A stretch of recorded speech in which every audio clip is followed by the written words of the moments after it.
Hello and welcome to Architecture, Design, and Photography. That's a great intro for Kyle Caldwell. Am I saying that right? Yes. Who are you and why are you here for the viewers?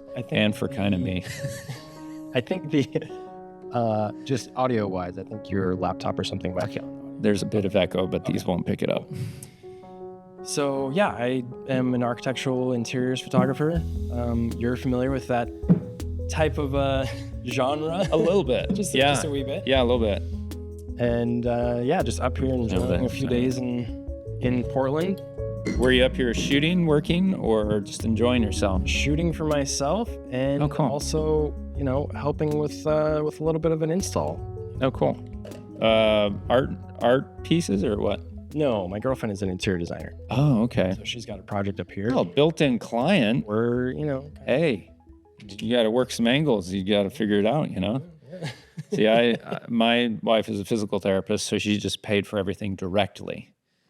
Not for my services, but she just had to pay for everything until we could get off the ground and I could actually make some money after every time I talk to her, it goes up a few years. Like, I paid for everything for 7 years, 8 years, 12 years. Like, now wait a minute. Whatever. But yeah, what do you call an artist or, a photographer without a girlfriend? Homeless. Oh, it's pretty good. Yeah. You got to start out somewhere. You got to start out intentionally, and then you got to make it work.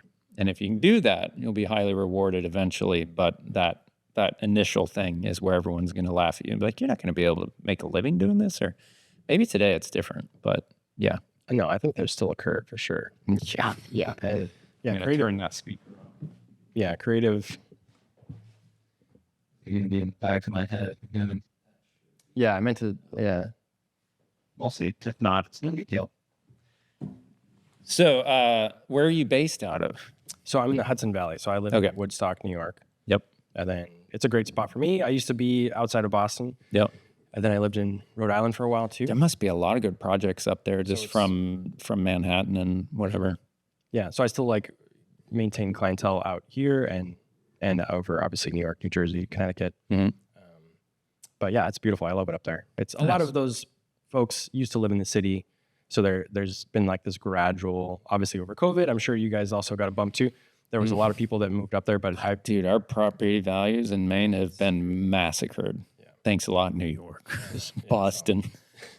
Yeah. We had our little secret, low property value kind of little area here in New England, northern, don't go to Maine. There are a bunch of backwoods weirdos. Okay, good, great. Let's keep that going. Now all of a sudden everyone's like, oh, we'll buy up there. That sounds great. Now none of us can afford to, none of our kids are going to be able to afford to stay here. It's going to be a Hawaii situation eventually. So whatever. But so how you doing? What do you want to talk about? I'm going to let you lead up. I was gonna ask you the same thing. Nah, don't ask me that. Before we hit the red button over there. But no, you got to surprise them with the red button. Yeah, I know we had, chatted a little bit about some AI stuff, and I have been loving some of your off-the-cuff stuff. I also I'm only off the cuff. Shooting wise, I also appreciate some of that shooting, and personally, that's. Do you mean my images of reality thing that no one likes? It's interesting to me. It's exploration. Yeah, and that's why I started it, and that's why Tim, who's normally here, told me you need to start a separate thing for this. Right. Okay, fine. Yeah. But I love it. Yeah, and that's kind of what I use that Sony I got for, stuff like that. Yeah. So. But I think from a street photography standpoint and shooting from the hip, so to speak, I was just having this conversation with someone too, and I think some of that stuff is going to be super, not more valuable, but it's going to be interesting in 20 years. These are the last. It's almost like images of. I have this really weird. First of all, I have this thing in life, you'll sense these things that if you imagine it like a sheet stretched tight, and in the middle there's just this little thing poking up. So you run your hand across a sheet, you can't feel anything. It's just a sheet. But then all of a sudden there's this dunk, and you feel it, and you're like, there's something under there. I can't tell what it is, but it's something, and it's making an appearance into this thing. If you imagine that sheet as our reality, and there's something in there now, this AI thing is like a rhinoceros under that sheet. And we're just getting the point. We're just starting to hit that. And up to this point, if you wanted to know about something, you had to go through the full experience, really, and very rarely were you able to access people who had done it before you with the degree of access that we have now. Like when I started out, I talked to no one ever at all. Like I tried to be an assistant for a guy who did like high school portraits and stuff, and he just kind of laughed at me. He's like, "You're nobody, you know nothing." Really? And I remember seeing him later in the airport, and he had like the whole vest with the cursive photo company, and you know, like, ooh, dodged a bullet. It's not the kind of work I want to do. I'm not good with people like that, you know. So, but it was the only thing I knew, and he had like a few fake, like 1/4 of a building setups in this field where he'd go and shoot people and stuff. And so it's like the only thing I knew but that I figured out what I could charge by just calling someone locally that was an architectural photographer that I could see, that I was too scared to call up and just be like, "Can I talk to you?" Because it back then that wasn't a thing, you know. It was kind of like trying to get stuff done here, you know. And I got a price from him on what it would cost to shoot some rental income buildings that I had for a day. And he kept trying to get all these specific things like shot list and all that. And I was just like, just one day, just tell me what one day of your time. And back then, I think he said something like 2,500. And I was like, okay, great, thanks. And I was like, all right, if I can do work that good, I can charge this much. And that's kind of where I set my goals starting out, you know? So How long ago was I now? that would have been like 2005, 2007, probably. Yeah. So, it's weird. Like I've felt on the edge of failure up till probably 3 to 5 years ago, constantly.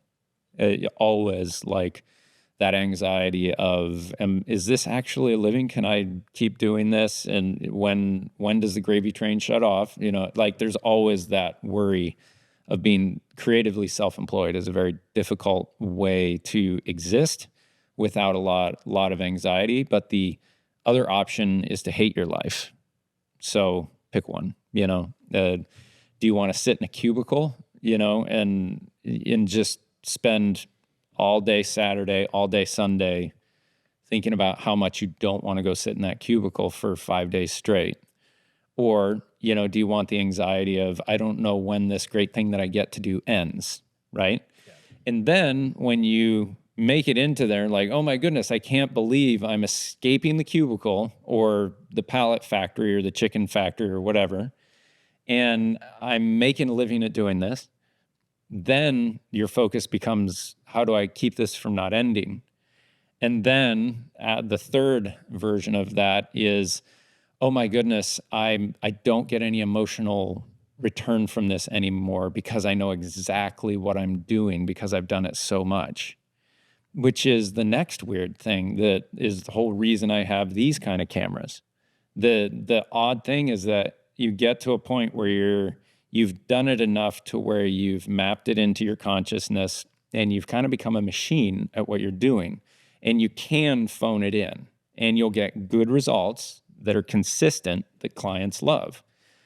And so then you're at that point of like, you can't say no to the money because you're getting the money because you are good at what you're doing and you're consistent, but the return for the artist in you is not there because all of a sudden you're not struggling to solve a problem. You're just simply doing what you know how to do, which becomes kind of like a cubicle. Mm-hmm. So you're just in this big cycle again, which becomes a weird thing, which now I've realized you have to really engage yourself creatively outside of what you do for work to have some kind of place where you try and fail. Like my images of our reality Instagram feed that like, I have been hiding the likes on that for like a month now because they're so low. It's like 4 people. Like 3.5. Yeah, 3.5 and 4. And I'm like, man, I suck.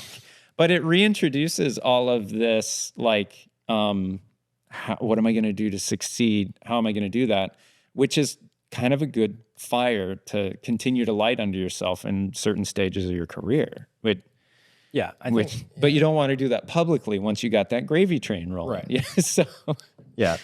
whatever. Yeah. I think, you bring up some interesting points. And I think working creatively, it definitely, one, it's not for everybody.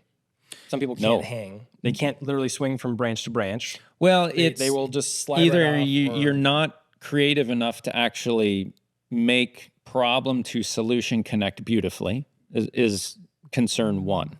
Like if you can't creatively do what people need you to do, you can't do it. Okay, number one. So if you can at least do it fairly well and learn over time, that's how I feel I am.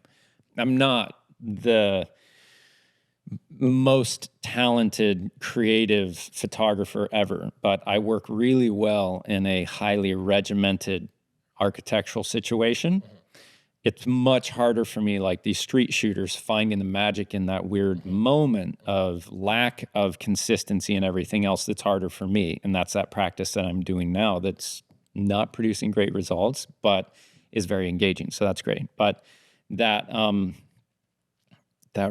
ran me right off the road intellectually. Where did we start out with that? I interrupted you for some reason. No, you're fine. You're fine. But, I said creatively swinging branch to branch. It's not for everybody. The next thing is can you keep that hamster on the treadmill of here's what I need to do next? Definitely. And can I get up on time? Can I set a to-do list? Can I execute on that? Can I make the decisions to not introspect endlessly into analysis paralysis? There's all these pitfalls of, do I have enough drive? Can I stay on task? Am I smart enough to figure out the things that need to do? And then in that way, like I don't have certain types of intelligence. There's certain areas where I'm not smart enough to accomplish this in a normal way. This kind of communication, I can go on and on forever. But if you knew me normally, I don't talk that much. Yeah, no, same. Yeah. And to get me to go to a networking function, like just shoot me in the head and send me on a gurney, because I'll do it for like an hour, then I'm done. I won't even do that. That's horrible. Like I'll only lose business. But this kind of situation, like if I can, fool clients into thinking it's a good idea to come and do this kind of thing, then they're like, even if this didn't benefit me financially, that was kind of fun.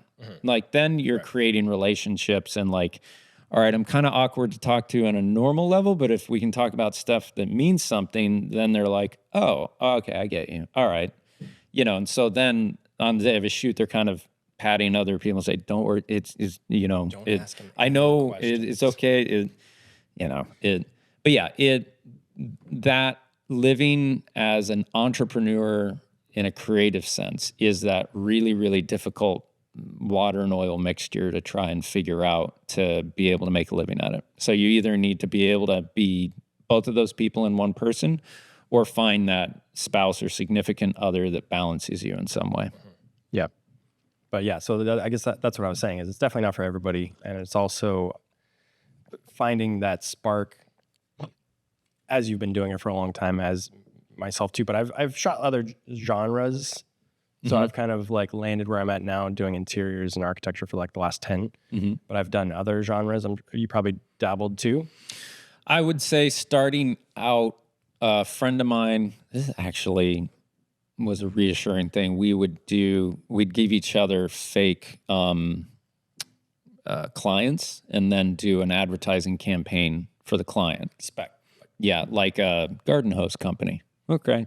I did a thing where I put my car up on a jack leaning over, and I was there with the garden hose spraying, and the car was like leaning over, and it's like then another shot of a hand holding the hose. And yeah, and it was something like we bring the power, I don't know, something like that. But, did all the studio lighting outside and, then we did one for broccoli. And then through that, I had just gotten the image in my head of our house with my wife chasing the trash truck with 2 bags of trash in her gown. I think I remember that actually. Yeah, and that actually won like a $5,000 first place prize, and I'd done that right when we were trying, like, I didn't have any clients, nothing, and I was doing that just for fun. And I put it on, what was one of the early stock, like online stock agencies did this contest, and someone in there selected it to be one of the finalists for out of these millions of things that they put in there every year. And somehow mine got to first place. Nice. And it was the weirdest thing that I like, whoa, out of all these, I've gotten to the top 10. That's insane. And then it was just some like Thursday in the living room around 3 p.m. in the afternoon. I'm there by myself, not working, you know. My wife's out working. We're trying to save up money to have kids. And I get this email. It's like, you won $5,000, which at the time was just like, hey, we can have a kid, sweetie. So that was interesting.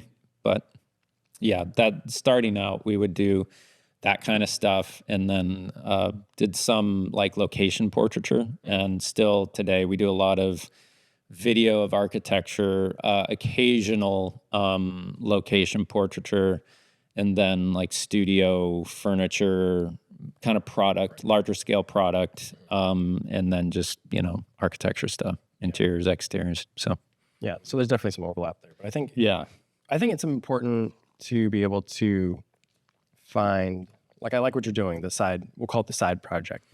This is like the Instagram fun. Yeah, I think it's cool, but I think even within work, like if it's summer, obviously it gets busy and everything. I think for me, and then I get to do busy. less of what I want to do. I try to just like work in, like I want to make one shot for me, even if they don't like it. And so like that's my like, micro dose way of trying to get to my next personal project. Yeah. When you're like working on projects, because it's, you know, we build relationships with our clientele, so it's kind of, well, sometimes we do, right? But it's, that's the goal. And so if there's one shot, if you give me like these 20 minutes to like dial this the way that I would want it to be and that I would be proud of, let's, you know. Yeah, I imagine I do that in the same way, probably less intentionally, but if I find something that I think is going to be a really good image, I'll just sell the client on it there and just keep pushing that direction. And the nice thing is that once you've done this for long enough, the people you're working with have a level of trust with you that even if they haven't worked with you, the other people that told them to work with you move the confidence to them as well to say, like, if he comes up with an idea, just go with it. So a lot of times that's probably the way I deal with that is just to push towards something. But I also have this personal policy where if I disagree or want something that the client either is not going for or whatever, I'll mention it usually twice, and the third time strike out. And he's like, all right, fine, just let it go. We're getting paid here. It's not a, you know. So that's usually how I do that. Tricks of the trade right there. Oh, yeah. So video, too, that's pretty neat. What's your role for the video projects that you do? Shooting or directing? It's moving Awkward towards interviews. directing. Awkward interviews.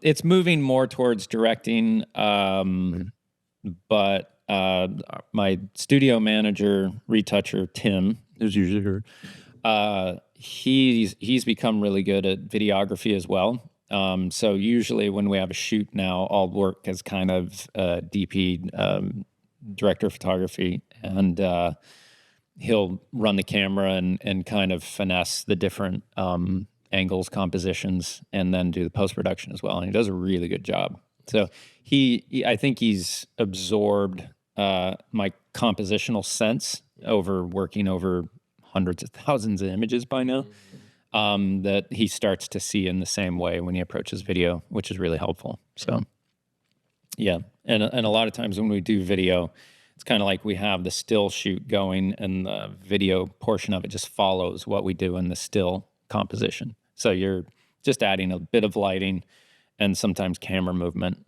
you know, around that. So it's a pretty quick and efficient way of doing it. So Nice. and we usually use that camera and R5C typically. So Yeah, okay. it sounds like Tim. Look who decided to show up. Hey, Tim. No. That's cool. Some video.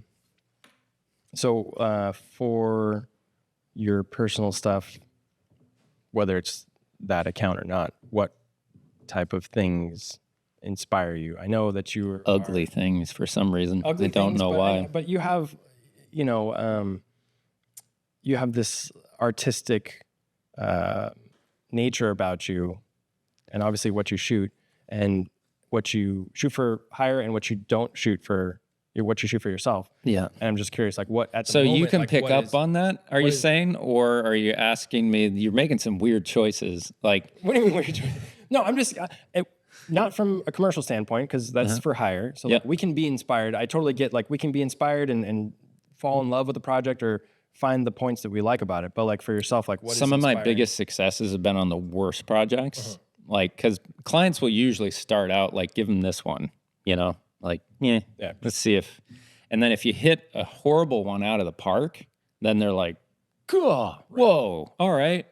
And that's where I've gotten my best clients. And, or when you price yourself out of a job, the person who gets a job fails and they have to come back to you and they spend like 3 times what they would have spent, but they value like the end result that you give them, then they're never going to not use you again, which is, you know, if you can get yourself in that position to be able to provide security for a client in that sense, even though they had to go through the painful process of paying for getting there, you've created a good relationship. But the stuff I focus on personally, I think it comes from a place of trying to find balance in that what I do commercially is just so contrived, just deeply, deeply contrived. You know, you're focusing on things that other people have focused on and made so many, you know, decisions of intention of what exactly they want it to be.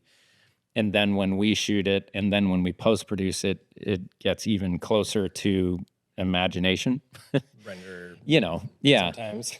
So there's a degree of a high production value and everything else to it, to where when I'm shooting more stuff for fun, I'm looking for the most honest reality, which to me, the really interesting thing is when you see through the built environment a lack of people using it, but being able to tell the interesting choices that were made that resulted in what you're shooting.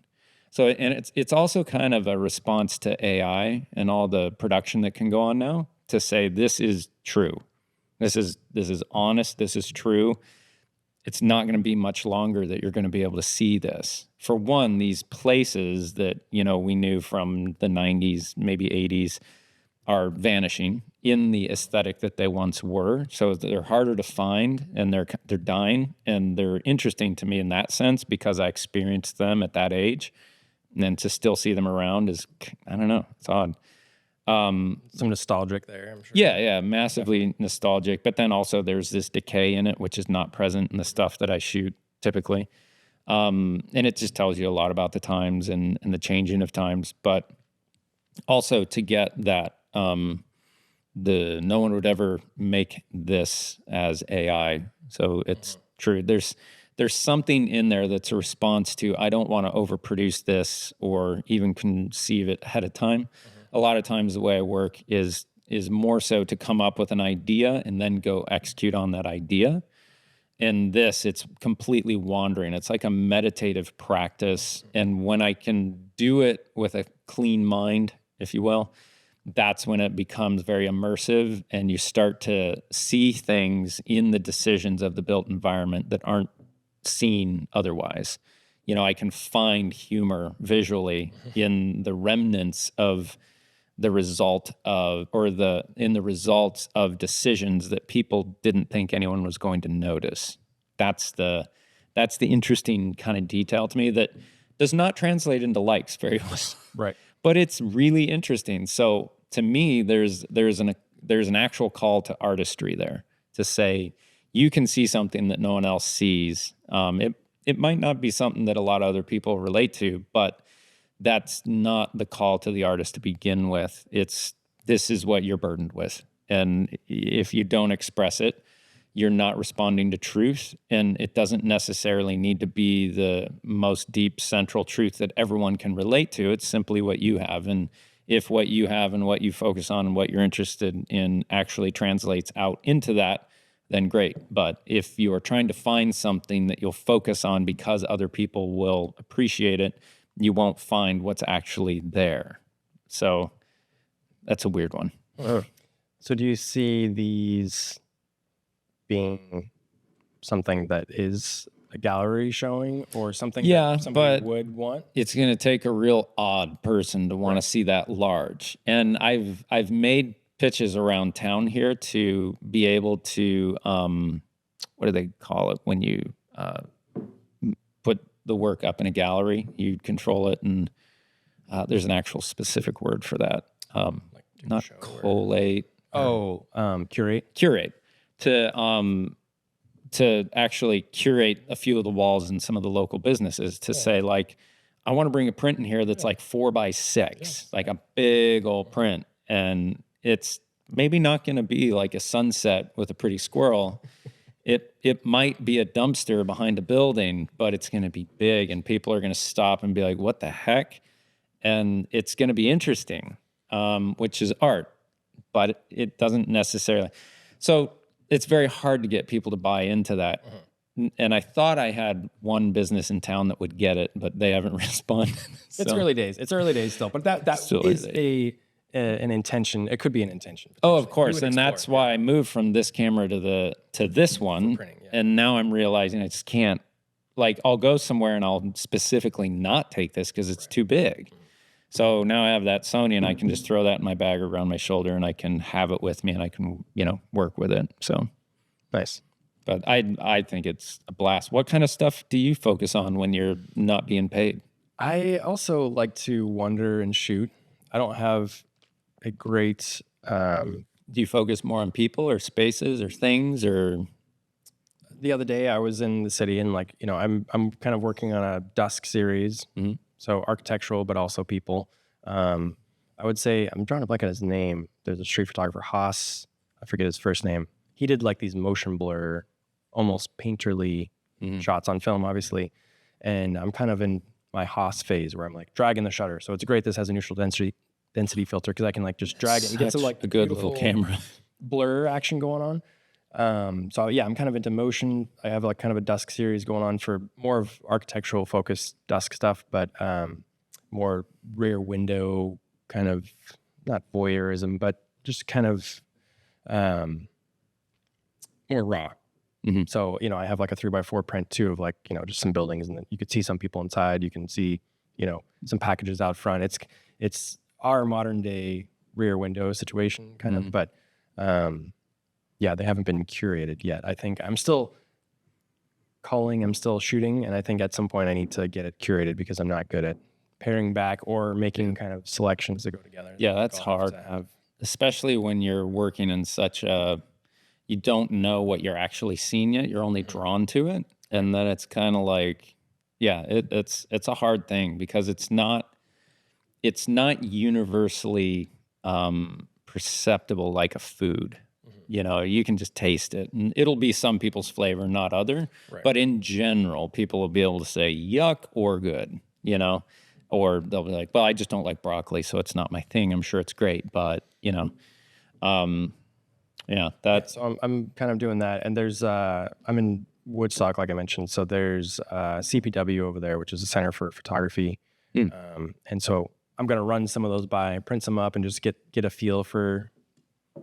Kind of test out, to your point, of just getting a sense of what resonates with people, because I also find like some of the shots that you've taken, they may be one thing to you or they may be nothing to you. They're art to you, right? But they may have some meaning because of the nostalgia tied to a location or whatever, but they may be something totally different to someone else. Right. And that just really intrigues me as someone who's not a painter or not like that type of artist. So, which is an interesting thing that we do as photographers, is that we're documenting every time, and we just choose how to document, pretty, unless you're going abstract, blurs and everything else, you're only documenting, but there's so much that you can do with just composition and light and what you choose to focus on that it becomes something more than documentation that then becomes art. I really feel that photography has to be printed large to be able to be appreciated. Anything below like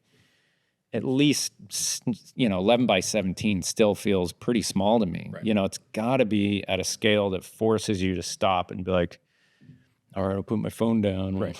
Yeah, and you can look around it. Yeah, Yeah, I agree. yeah. I love larger prints for sure. Yeah, you can really get up into it and look at the detail and Yeah, it's a good time when you can do that, I think. But yeah, you gotta get out there and keep failing and trying and failing and trying. And I keep thinking that I should rent a like a space on Main Street and start selling actual framed art here, because our town is going through a massive gentrification process. People are going to be here with money that are looking to get works of art from local artists to put up in their second homes or expensive apartment on the river or whatever else. That, to me, that's if I could have my choice of doing exactly what I enjoy most as far as creativity, it would be wandering with a camera and these kind of conversations. That, to me, is like, I'll do it for free. Right, yeah. But now I'm trying to figure out how to get paid while doing it for free. So do some like photo walk. But then I have to like interact with people. Like, and that'll ruin the whole thing. You could come up with your own though. You could just do like, we're gonna have, a little postcard thing. We show up. This is our goal of what we're gonna shoot. There's no talking. Don't space them no out by talking or 100 cheating. feet. Yeah. Everybody walks 10 steps behind me. I'm wearing my flamingo shirt. Right. I'm going over here and Pretend like you don't know me. we'll meet back here in 20 minutes. And None of us will talk. We'll just wave and go. And we'll talk to one person at a time. Yeah, if you ever get a conversation over like 2 to 3 people, it becomes it's a weird thing. You can't actually work at something. And I'm looking to find something in conversation that is very difficult when you have all these different vectors coming in, But yeah. So printing large, I like it. yeah, that's definitely the next thing that I would like to do. My son's a really good nature photographer and has actually gotten some really cool stuff. His Instagram account has so many more followers than my little thing.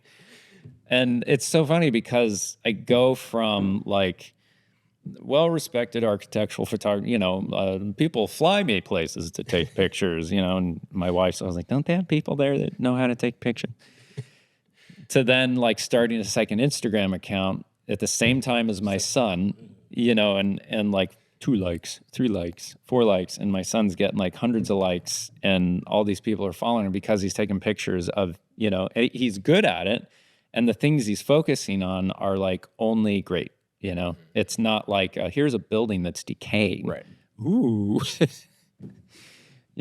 So. Are there going to be any buildings that are torn down? Like, so I also think of like some of this from a documentation standpoint too. Mhm. Like some of those back alleys, they will not be here in 20 years if the neighborhood's going to change. So I'm curious, is there some of that that's happening around here where they're going to totally knock down?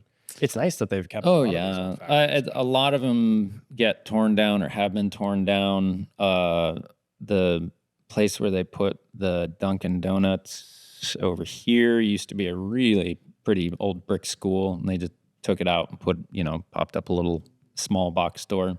Everyone was mad about that. Yeah, there's a lot of stuff that's been torn around here and will continue to be torn down. But I think we're getting to the place where then they're going to stop tearing down and only be building up, because every piece that gets torn down from here forward is too expensive to rebuild in that aesthetic, and the value that they're finding in the town is the aesthetic.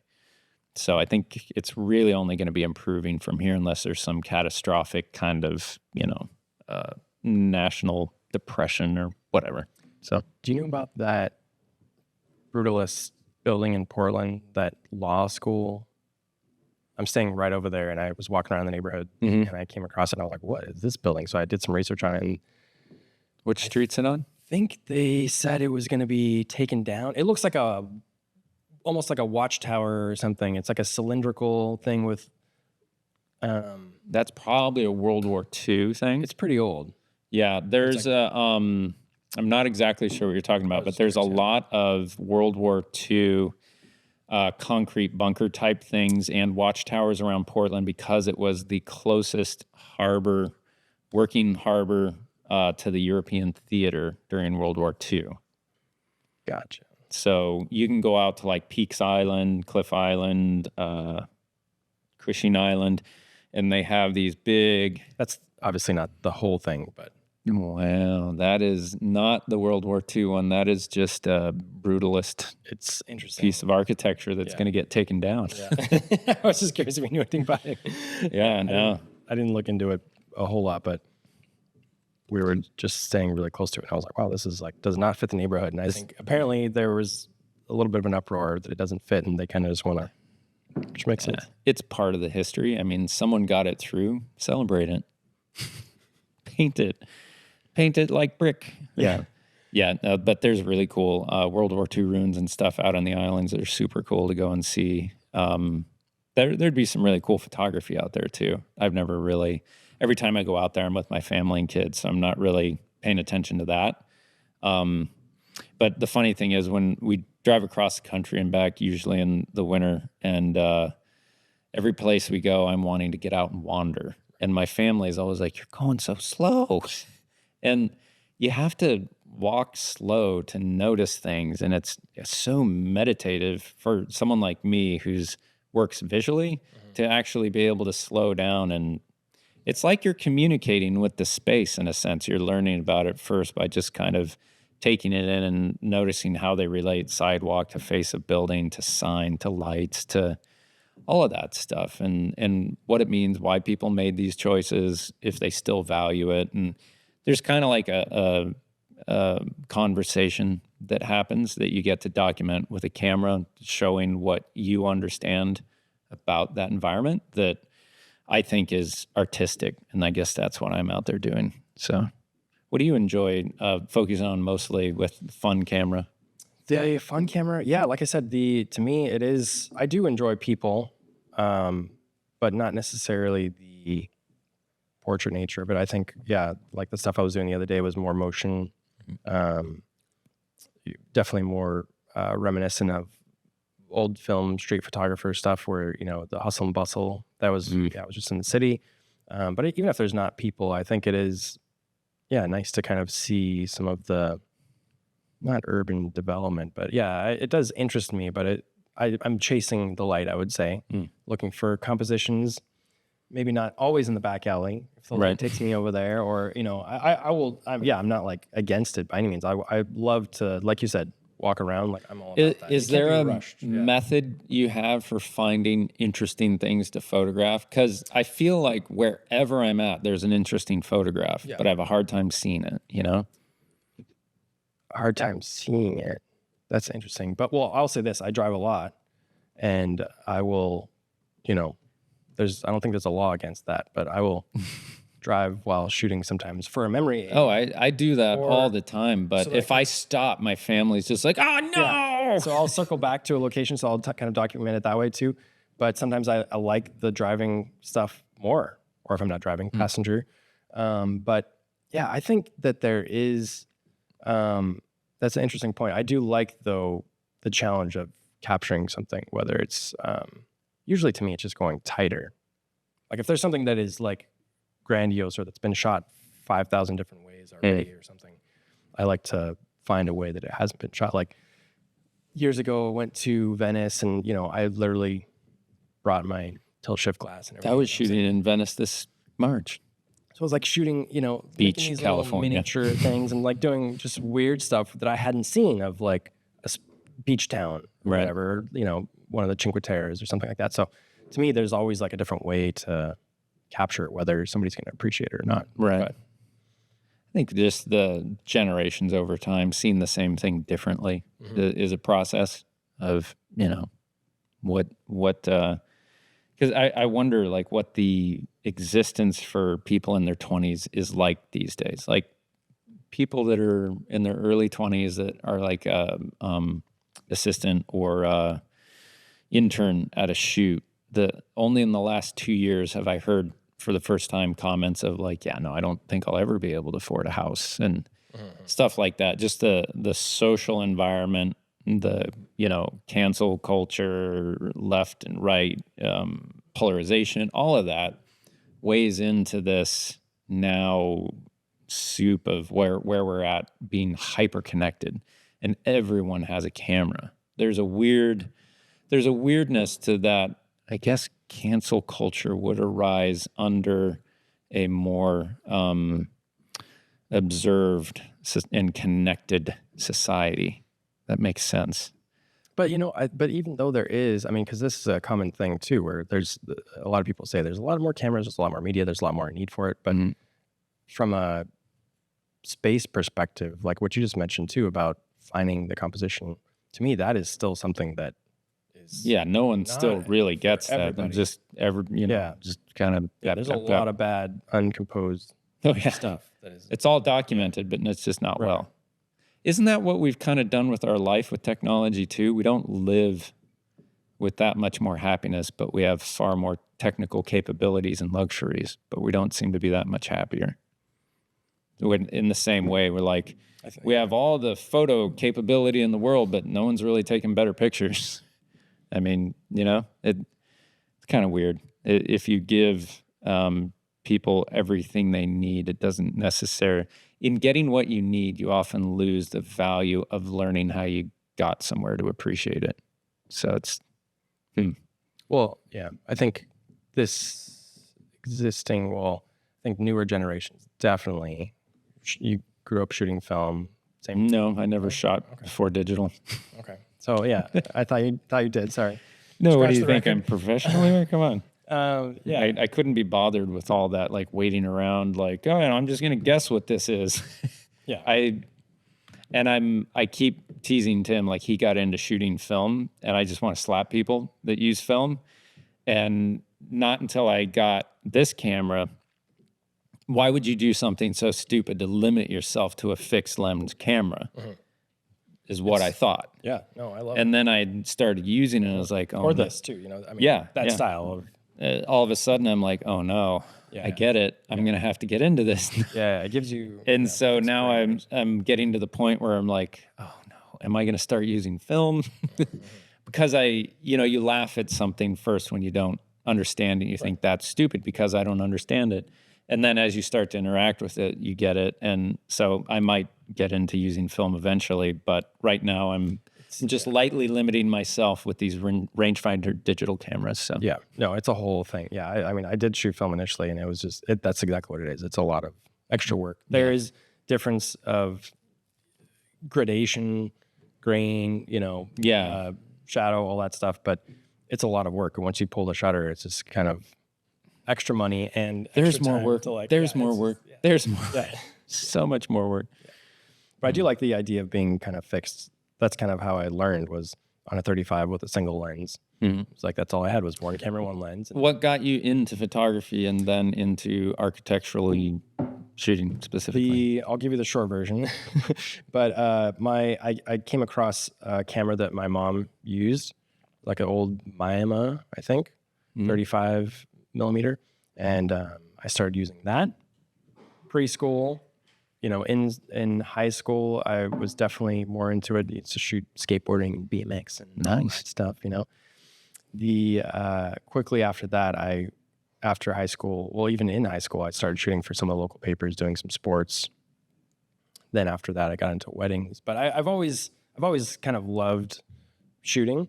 I just didn't know what I wanted to shoot. So I apprenticed for a high-end film photographer in California. We used to shoot weddings on our Hasselblads, on film, which seems so crazy now. But we're at in California, were you? Yeah. So I was born in the Bay Area, so just outside San Francisco, and we'd shoot up and down that coast. So to me, that was like great training. Working on your feet, learning exposure, dealing with people. Kind of got done with that. But yeah, weddings was sports, some fashion, some commercial work out there.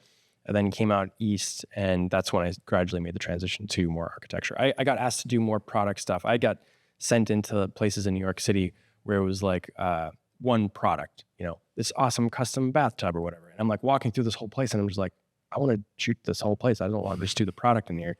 And I've always loved architecture. I was not an architect, but I did appreciate it. I thought I was going to be like a drafts person at some point, but it's like I don't have the patience for it. So, oddly, I really enjoyed the drafting process and all that. It was so tactile, and you could lose yourself in it. I really enjoyed it. It was meditative. Drawing, not on the computer though. Right? No, Yeah. no, So no, I that's hate what I actually drafting fell on a in love with. computer. Yeah, that's what I fell in love with. My friend that I went to school with, his father had a firm, and like I literally went and worked there for like 2 weeks, and I realized that I didn't want to do the technical stuff. I wanted to do what the grandfather was doing, which was the, charcoal sketch, like the cool stuff. And I was like, I'm all about that, the one that he would hand off to the draftsperson to have it done. I'm like, so anyway, then it transitioned more into architecture and interiors and what everything else. So then obviously like design brands and things like that. But so how long are you now making your living specifically off of photography? I would say, since high school, I have the bulk of my career has been in photography. There's been a year, there's been a few years here and there where I've been picked up by other things. When I first came out east, I worked for my father-in-law at the time. We were doing Corian and 3D thermoforming, and that was a cool hands-on. I loved learning that while I was getting kind of established. And then an agency here and there. But yeah, that's been the bulk. Right after high school, I definitely had some other like odd jobs, and I worked with stone too. It was I've tried a few different things, but photography has been the constant, and that's been my main thing for So bypassed the whole college traditional route. Traveled Europe at a very early age. Lived in Baja for a while. Where in Baja? Just south of the border. So I would work in San Diego. So like area. Ensenada kind of area? Yeah. Well, north of Ensenada, between Ensenada and the border. That's So you great never got surfing. murdered, huh? They got some great surfing over there. Oh, I know. I've spent quite a bit of time in Baja. I love it. But yeah, they seem to kill people occasionally. That's the only downside. For the cheap rent. Yeah. You're right. It's rent. It's just rent. That's why you invite guests. Killed Bobby. Oh well. Hanging out the Had to pay the rent. Yeah, right. Hanging over the overpass. Yeah, they just had some Australians killed out there. Goodness, it's getting It was just getting to the point where you hadn't heard about surfers being killed in Baja for a while. So like, maybe I'll go back. Darn it. Yeah, it's bad, but Do you still surf much? Or? I left some boards in Rhode Island that I drugged from California, I think, but I think they're long gone now. Yeah. I need to get my hands on. I did buy a wetsuit.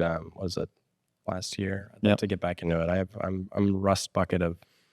Yeah, it hurts when you take too much time off. You get back out in the water and just like, oh my word. And East Coast surfing is a completely different animal than West Coast surfing. The commitment you have to be able to surf on the East Coast is 10 times what it takes on the West Coast. West Coast, people just like, well, I feel like surfing, so I'll go surfing. Yeah. No, it's totally different. And the waves are great today, or they're rideable today. It's totally different. No, I definitely surf more there than obviously Baja. Coming out east, I was outside of Boston, so like I would go a little bit there. Used to go in Rhode Island and then Gloucester and stuff. Yep. And then moved to Rhode Island for a little bit, and then Rhode Island straight to the Hudson Valley. So skip New York City. But I just met some folks who are big in the Rockaway scene. So like Rockaway gets I'm some looking good forward waves. to. Yeah. That's my new. It's a heavy wave too. If you get it good, that would be really cool. Really fun place to shoot too. Their waves that they get in New York are really pretty. Yeah. So we'll see. That's my goals for this. Nice. Summer, hopefully, and Long Island. I mean, I'll go out there a little bit, but Hey, why not? Yeah. Hey, Tim. it's cool. Oh, he's got his headphones in there. Tune us out. Do you have any questions for another architectural photographer to round this out? I think. No. He's like, I've already edited too many of these. All right, so we're going to go with a few power questions around this out because I did tell my wife to be here at 1:30. All right, let's see if we can come up with some good quick ones. Favoritist camera ever? Favoritist camera ever? Well, I don't want to. You get one camera for the rest of your life. What is it? Let's frame it that way. One lens? One camera, one lens, rest of your life. That's a tricky one. I mean, I will say I do love my Hasselblad. No batteries. Obviously need film, but I mean, can switch lenses. I do love it. It's you know, you have the tactile nature down, or You want to use film the rest of no, your no. life. I'm just saying I do love that camera. You can always throw a digital back on there. That's the key. Didn't Hasselblad just come out with something like that? Yeah. So you just need a lot of money, Right. and then money's not in the equation here. So you get one camera. But I do How like complicated is it to use though? I do like the new 100 too. Yeah. That's I would say probably. Do you have that? I don't. I've had my hands on it, but it's it's really nice to use. It's a really good camera, and I've walked around with it. It's small, just small enough to kind of beat this camera, but you don't have an eyepiece if you take the thing off. And I don't like if you have the thing on there, it's constantly catching on you with the rubber eyepiece. And I always use just the screen flip out. Oh, okay.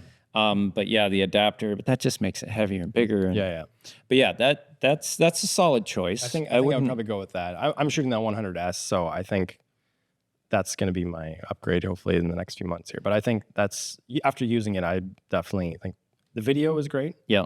And obviously the stills are amazing too. But yeah, I would probably say that. So if I could conceptualize a camera that I'd use the rest of my life, it would be the X Pro 3 just with a full frame sensor. That's all. The X Pro 3, no screen on the back. Well, that's what I get to do. This is my podcast, Kyle. Yeah. The X Pro 3 to me is so cool because they do that thing where you can't view the image on the back. You want to change my answer? It's too late. They just show you the film simulation that's on the back. If you want to look at it, you pull it down. Right. So to me, that's nice that you're not just, there's a little bit of delayed gratification or something, right? So that's how I ended up at the Sony, because Fuji doesn't make a full frame. I wish they did. But that would be, because then you have digital and you can exchange lenses, if you have to. But if I'm going with one lens, I guess it would be in the 35 range. It's the most uninteresting but challenging, but it spans enough. If I had to choose a lens that was the most versatile, it would be like a 24-70 type of thing. Yeah. But like this lens with that depth of field and the neutral density, that camera minus the micro four thirds is it. Right. So, yeah. Another answer that I would give is, can I borrow your glasses? Yeah, sure. These are, we've seen those, right? Uh-huh. We've seen those. Oh my word, you're Seth Rogen's little brother now. So the Ray-Ban version, only with higher megapixels. Right. Because there's so many times where I'm either driving or doing something and it's not in my hands. It's like a moment thing. And I'm like, I wish I could just get this even if it was. Could they do it where you're just like, you just wink. Just take a picture. Yeah, you just wink and. I don't know. I think that could be, that's probably the future, but then you wouldn't have that tactile and people wouldn't know you're cool because you're not holding a camera. Right. Okay. What's one more good rounding out question? You have to ask me one now. Rounding out question. Put some pressure on you. Well, from like an artist standpoint, the artist that you are. Yeah. I see the artist in there. Struggling. Flashing forward. I'll admit to struggling artist. Yeah. Flashing forward, whether you're still doing architecture or not, but like your personal work, like, are you going to be in the studio? Are you going to be wandering out in some field? Wandering, decaying spaces? Yeah. Where are you going to be in the next? I love wandering places that I've never been to before and learning about the place and the people through not having anyone present. Right. So I enjoy looking at a built environment and trying to understand the people through the built environment. Because if the people are there, they're too complex, there's way more going on than the choices they didn't think anyone would notice. And those are the most honest choices, the ones that people think no one's going to notice. So in general, you can get to know a population that way. To me, that's just interesting for some reason. And it's a balancing effect on what I do professionally most of the time because I'm so contrived.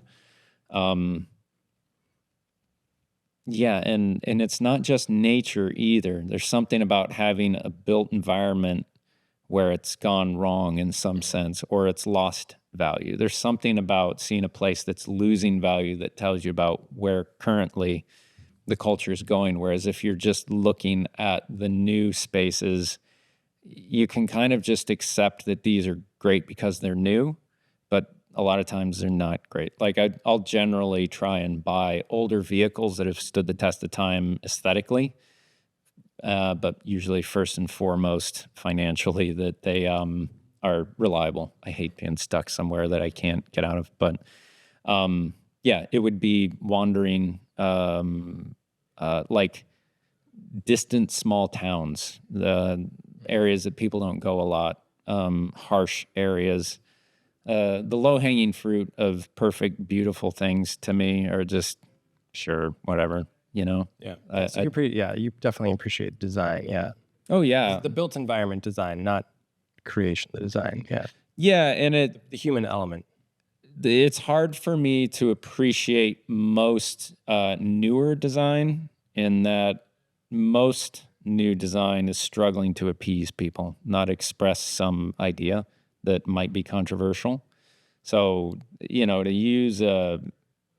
most new architecture is fairly uninteresting, honestly, because there's so much money involved, so many opinions involved, that it has to be not too challenging, you know? And so the areas where things become challenging to me are interesting. Mm-hmm. And so if it's challenging because it's losing value, there's something there, you know? Then like we were in California this winter and you know, I drove through Skid Row. That was, but man, it told me so much about myself and what I fear and what drives me and what I'm scared of. And the nature of humans. Like you could see there's this one 3-part series that I got that there's this guy passed out on the corner, and then there's these 3 guys sitting just around the corner against the wall. And the first one's just like, oh, look at all these drug addicts. And then you focus in on these 3 guys and you realize that they're the enforcers. They're kind of middle management. And the guy passed out on the corner is the guy who would be in the cubicle. These guys are middle management. The executives are in a nice house somewhere. But those middle management dudes in those situations, man, the one guy had just massive knuckles from beating the tar out of people. And he was looking right at my camera when I was shooting. I didn't even know it. And when I went back and, you know, made the image bigger, it's haunting to look at it. There's just like the tattoos, and it's just the whites of his eyes, and just, you know, he was looking at me like a meal, you know, like, and meat. It's soft white underbelly driving by, and that's where soft white underbelly is, you know, from. But yeah, just fresh meat, vulnerable. Like he knew what was going on. He knew if you weren't in that car, man. Yeah. And at one point when we were driving around there, we heard someone behind us scream like, "They got cameras!" Just like, all right, we might need to go now. But yeah, that kind of stuff, it's really interesting, and you learn a lot from it, and it's not something you should look away from. It's like shooting the dead bodies of soldiers returning from war. It is so disrespectful that we're not doing that. They gave their lives, and their families, everything. It's just kind of like we're trying to sweep that under the table so we can keep profiting the war machine. The people that are profiting don't want us to realize what it costs. And that's just so wrong on a human level. So I think that's a pleasant place to end. I was going to snap a picture of this guy in his environment. I'll do my, what's the guy who always sits like this at the Seth Meyers? He does that one. All right, let's see what I'm at. I'm dragging the shutter, so you're not moving, man. All right. Ready? 1, 2, 3. Let that look like 20th of a second? 20th, man. 15? 20th? Yeah. Did I get that? Yeah, I think you're there, man. Look at, he's there. But I mean, did I get the shutter speed? Did I guess the shutter speed correctly? 25th. 20. That's impressive. That's that close. That's pretty hard to be. That's because you're constantly. The little. I could see how. I'm impressed. Well, I've impressed myself. cheers, today. man. Thanks for the tea. Good chat. Yeah, thanks for reaching out, stopping by. Next time you're in town again, like I won't be like under the gun or anything. I can. not really. He's like, no. This is all I do now. This is what we do. It's fun. But yeah, if you're ever back in town, hit me up. Yeah, no, to definitely. connect. And where can people see your stuff, website, Instagram, and all that? So KyleJCaldwell.com or Instagram, or maybe someday in a book, or when I get my act together and start doing a book, or in some gallery somewhere. But for now, online. Cool. All right. Appreciate it. Thanks for Kyle having me. Caldwell. Thanks.